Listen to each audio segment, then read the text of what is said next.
हाँ, तो open papers का सॉल्यूशन करेंगे।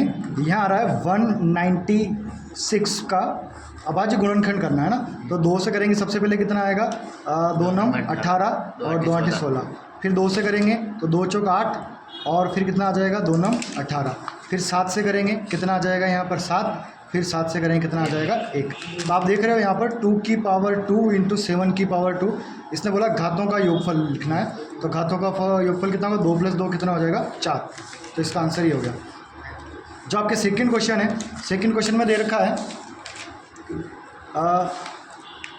x² - kx + 4 = 0।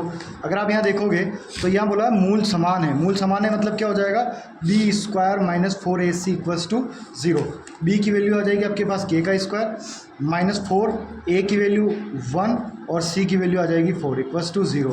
तो अगर आप देखोगे k² = कितना आएगा 16, और आप स्क्वायर से हटाओगे तो रूट लग जाएगा, √16, जो आंसर हो जाएगा +-4 हो जाएगा। तो आपका द ऑप्शन इज करेक्ट हो जाएगा। नेक्स्ट बात करते हैं,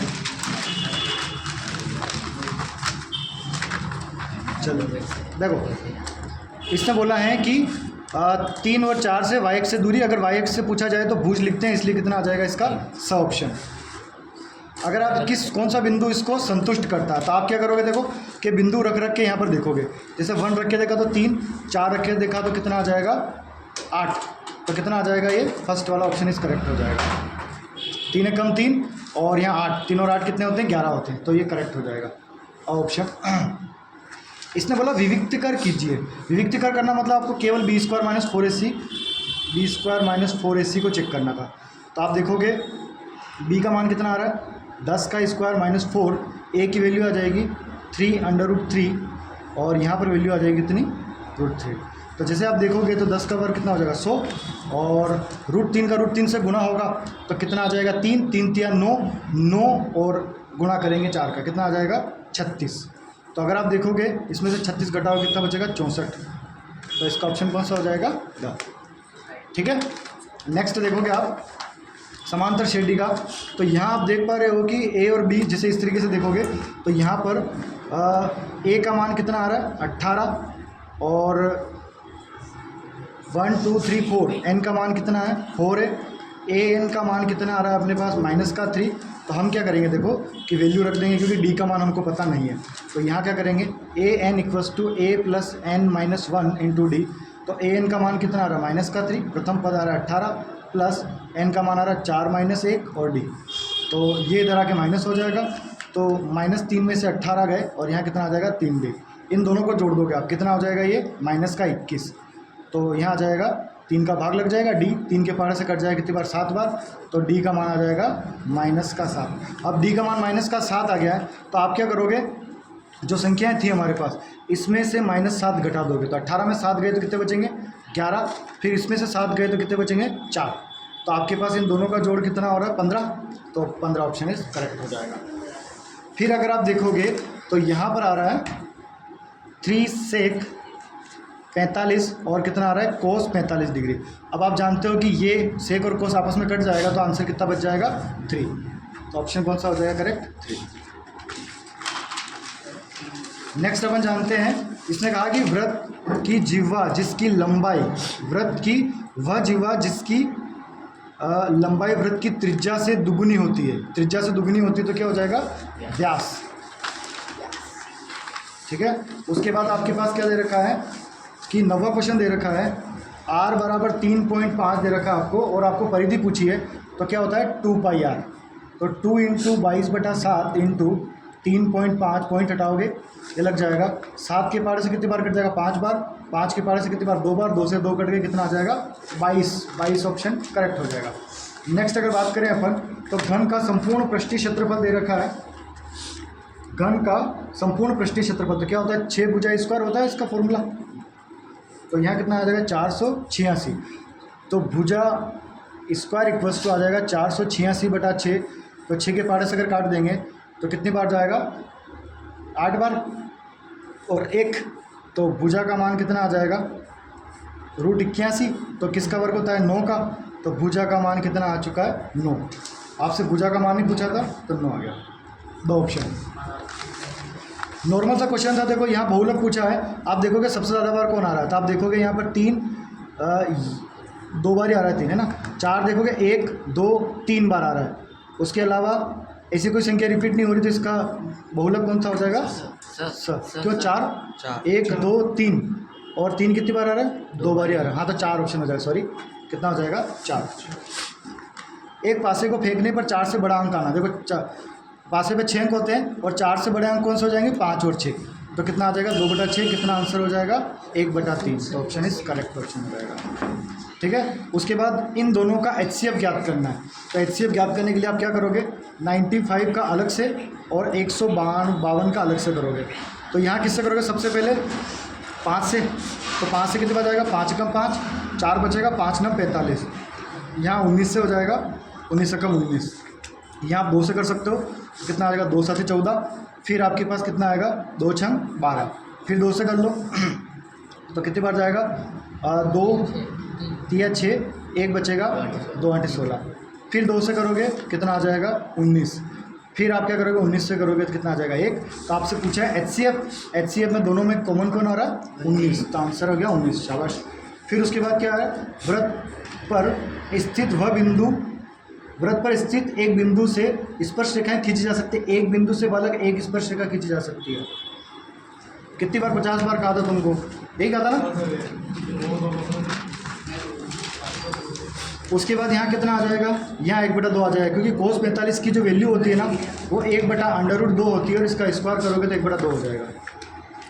व्रत तथा जिह्वा, इसने क्या बोला कि व्रत तथा जिह्वा का इस पर उपनिष्ठ बिंदु, व्रत तथा उसकी स्पर्श रेखा का उपनिष्ठ बिंदु स्पर्श बिंदु था बालक। क्या था? स्पर्श बिंदु। इसमें से समांतर माध्य दे रखा है। तो आपके पास 4 संख्याएं देखो, तो कितना आ जाएगा? 5 + 7 + 9 + x बटा 1 2 3 4 इक्वल्स टू कितना आ जाएगा? 9, क्योंकि ये सब इसको आगे ले लेंगे। तो यहाँ कितना आएगा? 4 9 36। इन दोनों को गुणा करेंगे, कितना आएगा? 12। ठीक है। 12 और 9 कितने हो गए? 12 और 9 21। 21 प्लस कितना आ जाएगा? x। ये 21 आके इधर आके माइनस हो जाएगा, तो x इक्वल्स टू, नहीं रहने दो, मैं 21। तो कितना आएगा? यहाँ से 5 आ जाएगा, और यहाँ से घटाने में कितना आ जाएगा? 1। तो x का मान कितना आ जाएगा? 15 आ जाएगा। सही, कितना आ जाएगा? 15 आ जाएगा। 2 पासों को फेंकने पर अंकों का योग 7 आने की प्रायिकता। देखो टोटल क्या होता है? 2 पासे फेंके जा रहे हैं, तो कुल अंक कितने होंगे? 36 कुल परिणाम। उसके बाद अंकों का योग कितना आना चाहिए? 7। तो आप क्या करोगे? 1 और 6 से आपको 7 मिलेगा, फिर 2 और 5 से भी 7 मिलेगा, 3 और 4 से भी 7 मिलेगा, 5 और 2 से भी 7 मिलेगा, 6 और 1 से भी क्या मिलेगा? आपको 7 मिलेगा। तो 1 2 3 4 5 कितने आ रहे हैं आपके पास? 3 और 2 5। तो कितना आ जाएगा? 5/36। 5 कितना आ जाएगा? 36। अब इसने बोला है कि के के किस मान के लिए ये अनंत हल होंगे। देखो अनंत हल के लिए हमने क्या कहा था कि a1/a2 बराबर b1/b2 बराबर c1/c2। तो हम क्या करेंगे? देखो यहाँ वैल्यू रख देंगे, तो यहाँ कितना आ रहा है? 3, और यहाँ कितना आ जाएगा? k बराबर, यहाँ आ जाएगा -2 बटा कितना आ जाएगा? 5। ये दोनों बराबर रख लेंगे। तो देखो यहाँ जैसे इसको गुणा करेंगे इधर, तो कितना आ जाएगा? 3 × 15 और -2k, तो k इक्वल्स टू आ जाएगा -15/2। तो k का मान कितना आ जाएगा? -15/2। -15/2 होगा k का मान, तब जाके ये हो जाएंगे। अब डायरेक्ट इसमें श्रीधराचार्य सूत्र लिखना था, जिसको आपको पता ही है कि x equals to -b plus minus root के अंदर b² - 4ac/2a आ जाएगा। ठीक है, ये श्रीधराचार्य सूत्र हो गया। ये किसी समांतर शेड्डी का प्रथम पद और ये दे रखा है, तो 5वां पद क्या होगा? आप लिखोगे a + 4d। जब भी मैंने क्या कहा था, इस तरह प्रकार का होता है तो कितने आ जाएंगे? 5वां पद पूछा है तो 4d आ जाएगा, तो a प्लस कितना आ जाएगा? 4d। 1 मिनट के लिए थोड़ा चेक कर लो इसको। पोज कहाँ से होगा? यहाँ से होगा। यहाँ लिखा हुआ है समरूप आकृतियों की परिभाषा क्या है? समरूप आकृतियों की परिभाषा यही होती है कि जो आकृति में सेम हो और रूप उनका अलग अलग, रूप एक जैसा और आकृति छोटी बड़ी हो सकती है, समरूप कहलाती है। और इसकी डेफिनेशन है कि संगत भुजाएं का अनुपात समान हो और संगत कोण बराबर हो तो वे आकृतियाँ क्या कहलाती है, समरूप कहलाती है। ठीक है, उसके बाद ये वाला क्वेश्चन जो है आपके पांचवा, तो आप देखोगे 2 tan 30/1 minus tan square 30 degree. तो जब आप इसको हल करोगे तो 2 × tan 30 का मान कितना होता है, 1/√3 और 1 माइनस 1/√3 का होल स्क्वायर। देखो ऊपर वाली संख्या तो बिल्कुल एज इट इज़ रह जाएगी और नीचे क्या हो जाएगा 1/1 माइनस 1/3। अब आप क्या करोगे 2/√3, यहाँ एलसीएम ले लोगे 3 तो कितना आ जाएगा 3 - 1। तो आप देखोगे यहाँ पर कि 2/√3 इंटू ये 3 ऊपर चला जाएगा और 2 नीचे आ जाएगा, तो 2 से 2 कैंसिल आउट हो जाएगा। √3 इंटू √3 रखेंगे, √3 से √3 कट गया तो √3 आंसर हो जाएगा इसका। ठीक है, फिर अगर आप इसकी बात करें तो आप जानते हो छठे क्वेश्चन के अंदर कि 1 रूट के अंदर 1 minus cos square theta equal to होता है साइन स्क्वायर थीटा होता है रूट के अंदर, बट स्क्वायर से रूट हट जाएगा तो कितना आ जाएगा साइन थीटा, और साइन थीटा में 30 रखना है तो यहाँ अगर मैं 30 डिग्री कर दूँ तो इसकी वैल्यू आ जाएगी √3/2 आ जाएगा। ठीक है, उसके बाद इसका सातवां क्वेश्चन कुछ इस प्रकार से है कि 10 मीटर ऊंचे एक मीनार के शिखर का उन्नयन कोण 30 डिग्री है। ये मैंने कल इंपॉर्टेंट करवा रहे थे उस टाइम पे करवाया था, तो यहाँ कितना आ जाएगा 30 डिग्री है। तो आपको इसके मीनार के आधार की दूरी ज्ञात करनी, तो कुछ नहीं करना। देखो यहाँ पर आप क्या करोगे tan 30 डिग्री बराबर h का मान कितना आ जाएगा 10, और यहाँ आप इसको थोड़ी देर के लिए x मान लो तो यहाँ लिख लोगे x, तो यहाँ आ जाएगा 1/√3 इक्वल्स टू 10/x। तो ये मल्टीप्लाई करेंगे क्रॉस मल्टीप्लाई तो x इक्वल्स टू आ जाएगा 10/√3 मीटर। तो इसका आंसर ये आ जाएगा। ठीक है, अब यहाँ कहा गया है कि ऊर्ध्वाधर खड़ी छड़ का जो अनुपात है वो 1 ये आ रहा है। तो ये देखो यहाँ क्या है, यह छड़ मान लो इसको और ये मान लो इसकी छाया। तो देखोगे आप तो यहाँ पर क्या आ रहा है, लंब और आधार आ रहा है, लंब और आधार आ रहा है तो क्या आ जाएगा tan थीटा और वेल अनुपात कितना है 1/√3। तो आप देखोगे 1/√3 का वैल्यू होती है tan की वैल्यू कब होती है 30 डिग्री पर, तो इसका मान कितना आ जाएगा 30 डिग्री हो जाएगा। That's all. ठीक है, ये भी हो गया। फिर इसके बाद इन्होंने कहा है कि 3 सेंटीमीटर त्रिज्या लेकर एक वृत्त खींचिए, उसके 5 सेंटीमीटर की दूरी पर स्थित वृत्त की 2 स्पर्श रेखाओं की रचना कीजिए। ये मैंने कल भी बताया था, यही वाला क्वेश्चन है ना। तो आपको क्या करना था, यहाँ पर एक 3 सेंटीमीटर त्रिज्या का वृत्त खींचना था, यहाँ पर 5 सेंटीमीटर की दूरी लेनी थी, उसके बाद इसको समद्विभाजित करना था चाप के द्वारा, फिर इसको में से मिलाना था और इसको केंद्र मानकर आपको क्या करना था, एक वृत्त बनाना था ऐसा। ठीक है, आप प्रकार पेंसिल से बनाओगे तो अच्छा बनेगा।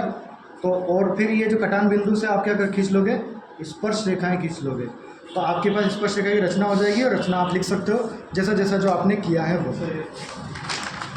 ठीक है, उसके बाद देखो आपको दे रखा है कि 5 सेंटीमीटर लंबा एक रेखाखंड खींचे 2:3 भागों में बांटिए। तो आपको क्या करना था, 5 सेंटीमीटर का एक रेखाखंड खींचना था और 2:3 यानी कि आप क्या करोगे 2 + 3 5।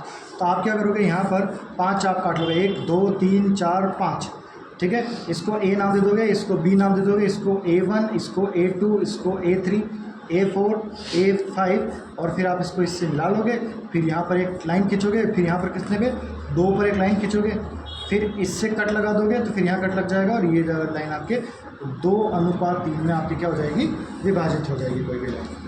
ओके, अब बोला गया है कि किसी वृत्त का त्रिज्यखंड उसका चतुर्थांश है और तो त्रिज्यखंड के केंद्र से कोण का माप ज्ञात कीजिए।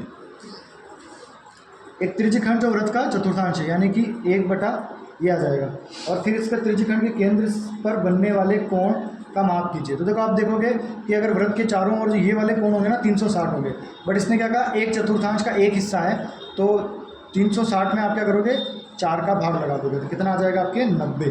तो कितना आ जाएगा ये कोण 90 आ जाएगा। बस इतना सा पूछा था, इसका कोण 90 बताना था। उसके बाद बोला अच्छी तरह से फेंटी गई 52 पत्तों की गड्डी में से एक पत्ता निकाला जाता है और इस पत्ते के दहला होने की प्रायिकता ज्ञात कीजिए। तो देखो एक पत्ता निकाला जाता है और दहला होना, अगर आप देखोगे तो टोटल परिणाम कितने होते हैं, कुल परिणाम होते हैं हमारे पास 52, और दहले कितने होते हैं आपके हुक्म में भी होंगे, चिड़ी में भी होंगे, लाल पान में भी होंगे और ईंट में भी होंगे। तो कितने होंगे आपके पास 4/52 होंगे, तो 1 कितना आ जाएगा, इसका आंसर 13 हो जाएगा। प्रायिकता का फॉर्मूला लगा के लिखोगे तो इस तरीके से इसका आंसर आ जाएंगे। उसके बाद देखते हैं अपन वर्गखंड जिसमें आ रहा है 13/125।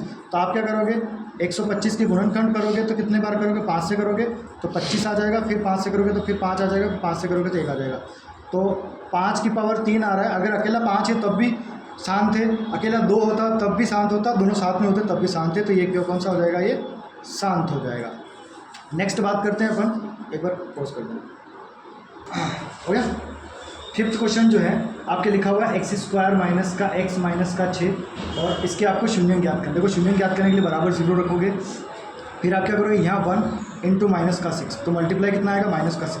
अब ऐसी संख्या सोचो कि गुणा करने पे तो 6 आते हैं और घटाने पर माइनस का 1 आता हो, तो क्या हो जाएगा 3 इंटू 2, और आप क्या करोगे माइनस का 3 ले लोगे, तो यहाँ आ जाएगा x² माइनस का 3x प्लस का 2x माइनस का 6 इक्वल टू 0।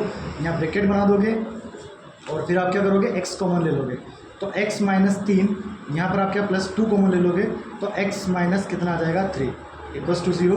तो आप जैसे x माइनस 3 को कॉमन लोगे तो x प्लस 2 आ जाएगा इक्वल्स टू 0, तो x माइनस 3 इक्वल टू 0 अलग से, या फिर आप x प्लस 2 को अलग से 0 कर दोगे, तो आप देखोगे कि x इक्वल्स टू 3 आ जाएगा, एक शून्य, और दूसरा शून्य का आ जाएगा माइनस का 2 आ जाएगा। तो आपके ये वाला क्वेश्चन भी हो जाता है। नेक्स्ट बात करते हैं अपन द्विघात समीकरण के मूल ज्ञात कीजिए। देखो यहाँ लिखा हुआ है 4x² माइनस का 12x और माइनस के 9 इक्वल्स टू 0, तो आप माइनस का b प्लस माइनस रूट के अंदर b² minus 4ac upon 2a वाला फॉर्मूला अप्लाई कर दोगे।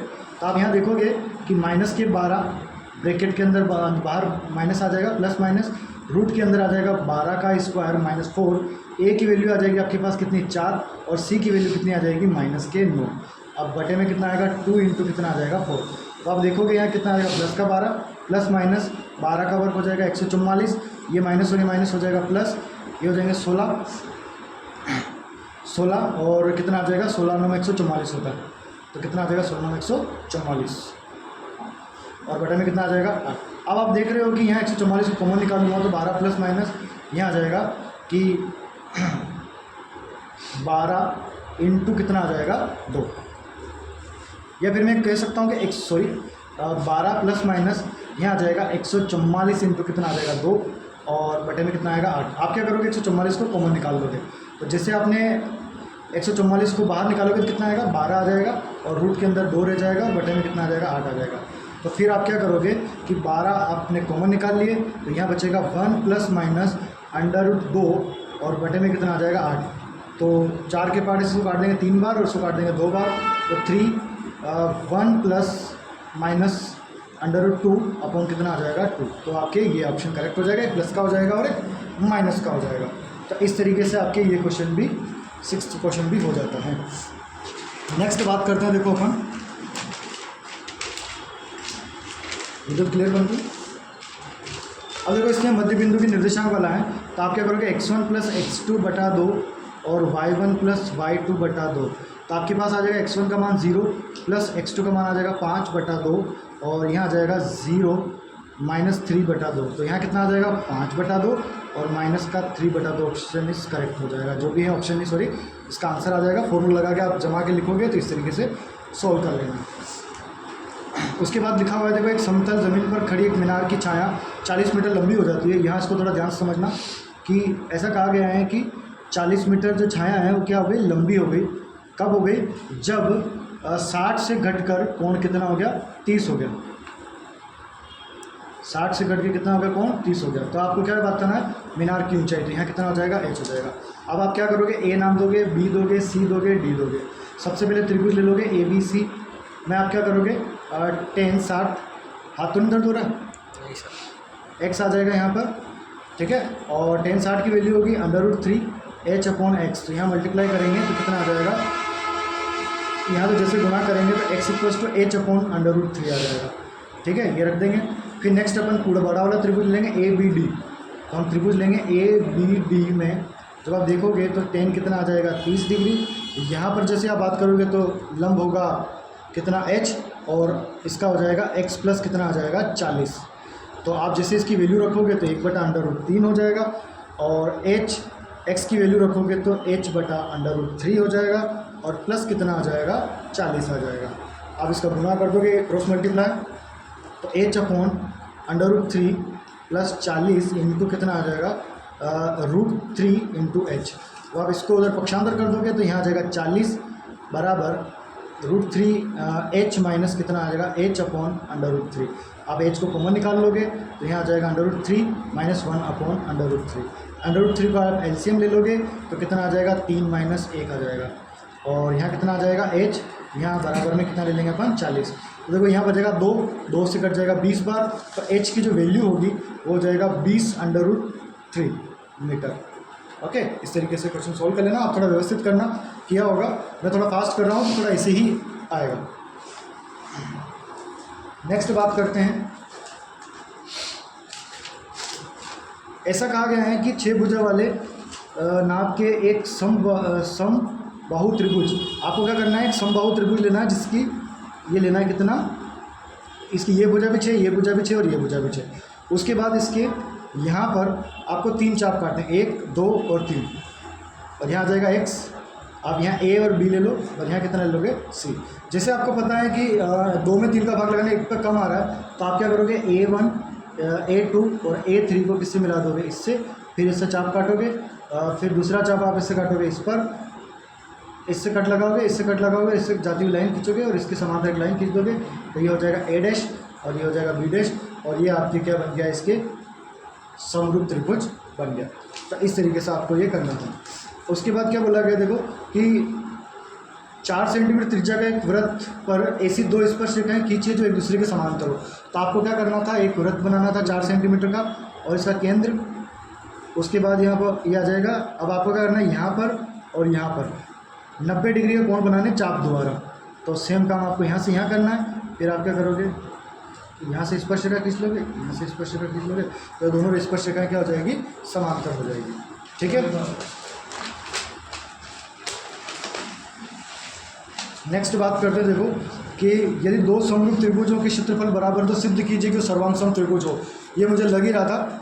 और देखो यहाँ क्या बोला इसने कि यहाँ सिंपल सी बात है, जैसे कि मान लो हम क्या करते हैं, फॉर्मूला भी जानते हैं कि एरिया ऑफ ABC और area of PQR equals to क्या होता है, AB अपॉन PQ स्क्वायर, और इक्वल्स टू क्या आ जाएगा, BC अपॉन QR का होल स्क्वायर और AC अपॉन PR का होल स्क्वायर।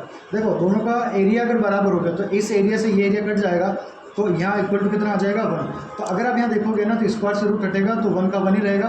तो ये क्या हो जाएगा, PQ बराबर क्या आ जाएगा, AB हो जाएगा। उसके बाद क्या हो जाएगा, BC बराबर आ जाएगा QR आ जाएगा, और PR इक्वल्स टू कितना आ जाएगा, AC आ जाएगा। तो इसमें नियम लगेगा भुजा भुजा भुजा नियम से ये दोनों त्रिभुज जो हैं ABC सर्वांग सम त्रिभुज हो जाएगा PQR के। तो ये इस तरीके से आपका सॉल्यूशन हो जाएगा इसका। नेक्स्ट जो है, एक वृत्त की त्रिज्या 7 सेंटीमीटर है और एक चाप द्वारा केंद्र पर अंतरित कोण 60 है, तो त्रिज्यखंड का क्षेत्रफल ज्ञात कीजिए। कुछ नहीं करना था सर, थीटा बटा 360 और क्या आ जाएगा पाई आर स्क्वायर। तो आप देखोगे थीटा की वैल्यू 60 है, यहाँ 360 है, पाई की वैल्यू 22/7 है और त्रिज्या का मान 7 × 7 है। 7 से 7 कट गया, ये कट गया, 6 से ये 6 बार कट गया। उसके बाद आप काटना चाहो तो ये कितना आ जाएगा 154/6, 2 के पारे से काट दो इसको, 2 × 7 = 14 और 2 × 7 = 14, ये 2 के पारे से कट जाएगा 3 बार। अब आप भाग लगा देना, या 77/3 सेंटीमीटर स्क्वायर रख दोगे तो भी कोई प्रॉब्लम नहीं है। नेक्स्ट बात करते हैं, देखो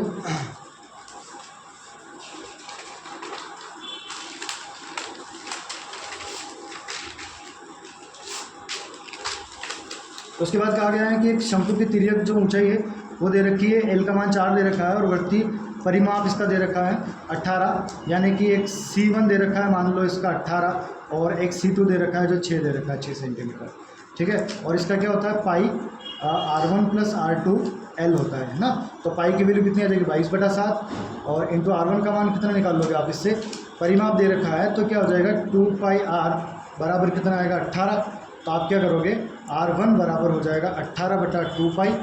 ठीक है, ऐसे लग दो, और R2 बराबर आ जाएगा, ऐसे कैसे करोगे आप, तो कितना आएगा 6/2π आ जाएगा। तो आप जैसे यहाँ पर रखोगे तो इसका काम करो, पाई को पाई रख दो, तो यहाँ कितना आ जाएगा, देखो पाई ऐसा कैसा रहेगा, और यहाँ आ जाएगा 18/2π + 6/2π, और एल की वैल्यू कितनी हो जाएगी, यहाँ पर 4 हो जाएगी। अब आप जैसे ही इसमें से पाई 2π को कॉमन निकालोगे तो पाई/2π यहाँ हो जाएगा 18 प्लस 6 इंटू कितना आ जाएगा 4, पाई से पाई कट गया, 2 के पारे से ये कट गया, 18 और 6 कितने होते हैं 24, 24 इंटू 2 कितना हो जाएगा 48 सेंटीमीटर स्क्वायर हो जाएगा इस चिन्ह का। ठीक है, ये आ गया। अब उसके बाद बोला है कि दो घनों का प्रत्येक का आयतन 64 सेंटीमीटर क्यूब है, इसको संलग्न करके ठोस बनाया गया। तो देखो एक आयतन जो होता है 14वां क्वेश्चन जो है इसमें आयतन होता है घन का आयतन भुजा क्यूब होता है, तो कितना आएगा 64। तो भुजा इक्वल्स टू कितना आ जाएगा, एक तरह से देखा जाए तो कितना आ जाएगा 64 किसका होता है 4 का, तो ये भुजा कितनी होगी 4। अब इससे दो संलग्न करेंगे ना तो हम क्या करेंगे, दो घनों को एक साथ चिपका देंगे तो उनकी लंबाई में डिफरेंस आ जाएगा। क्या आ जाएगा लंबाई में, तो लंबाई इसकी हो जाएगी 4 + 4 8 हो जाएगी, चौड़ाई इसकी 4 ही रहेगी और ऊंचाई इसकी 4 ही रहेगी। फिर आपने क्या किया होगा कि 2 × LB + BH + HL में आपने वैल्यू रखी होगी, तो 2 इंटू आपके पास 8 × 4 + 4 × 4 + 4 × 8, तो आपने ऐसे किया होगा 8 × 32, यहाँ 16 और यहाँ कितना आ जाएगा 32, तो यहाँ आ जाएगा 64 + 16 इंटू कितना आ जाएगा 2। तो जैसे आप इनको जोड़ोगे तो यहाँ आ जाएगा 10, यहाँ कितना आ जाएगा 80, 80 का 2 से गुणा करोगे 160। ठीक है, तो कितना आ जाएगा 100 सेंटीमीटर स्क्वायर, तो ये इसका हो जाएगा। इसका माध्य आपने कर लिया होगा। ठीक है।